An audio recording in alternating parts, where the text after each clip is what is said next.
talagok, hawukolawalion hichekushul Dios. Ukolawalion taspisil te pueblo, te lila malista talagok, y te kermano takti actotatalel, gokolawalion te skushli halik. Colte llama kotik tas navi els cuenta hil te achulcope, colte llama kotik tas navi es cuenta hil, y copona kotik tapaja al kushul Dios ames, copta todo el chechtat, pisil chopol espíritu, te viñas cañas macawan, yash hinawan, yash lolo iguan haik agalini. Ya me cactic ta todo el cajual te jao katia capaz te bin chahpan bilagun sok te bin yas canago taneja copta todo el chechtat muk diosat a este chelta mukta oreni soktas cuentas bastel kinal hichu cajual Cristo Jesús. Yo ya tal lugar, amados hermanos, pueden tomar su lugar. Estamos algo nerviosos, pero que el Señor nos ayude. Y Dios que ascolta yotik.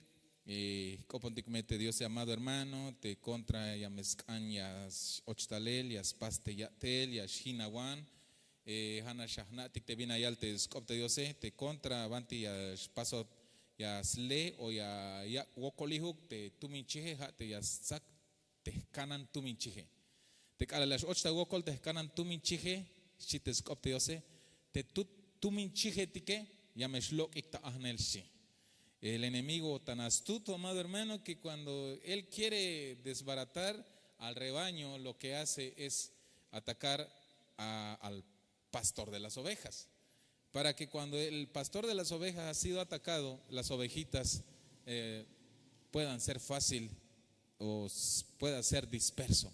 Pero en el nombre del Señor creemos que el Señor está con nosotros, tenemos al mejor pastor de pastores y que a Él sea la honra y la gloria. Amén.